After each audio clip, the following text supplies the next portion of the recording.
আপনি কি জানেন এই গরমে মাত্র একটা ভুল আপনাকে হাসপাতালে পর্যন্ত নিয়ে যেতে পারে।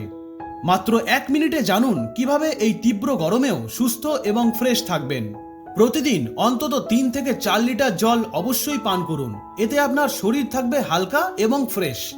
রোদে বের হলে অবশ্যই ছাতা বা ক্যাপ ব্যবহার করুন। তীব্র গরমে এগুলো ছাড়া বের হওয়া মানে নিজেকেই ঝুঁকিতে ফেলা।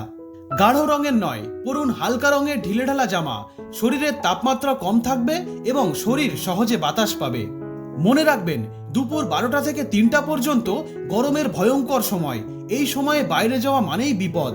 জল খাওয়ার পাশাপাশি প্রতিদিন খান তরমুজ, শসা আর টক দই। এগুলো আপনার শরীরের জন্য প্রাকৃতিক কুলার হিসাবে কাজ করবে। রোদের মধ্যে থাকলে মাথা আর ঘাড়ে ঠান্ডা ভেজা কাপড় রাখুন।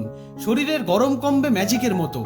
মাথা ঘোরানো বা ক্লান্তি টের পেলে সাথে সাথে ছাওয়া জায়গায় গিয়ে বসুন এবং জল খান। কখনোই নিজের শরীরের সিগন্যালকে অবহেলা করবেন না।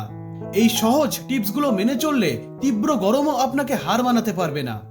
আপনার স্বাস্থ্য আপনার হাতের মুঠোয়। আরও নতুন নতুন টিপসের জন্য এখনই সাবস্ক্রাইব করুন।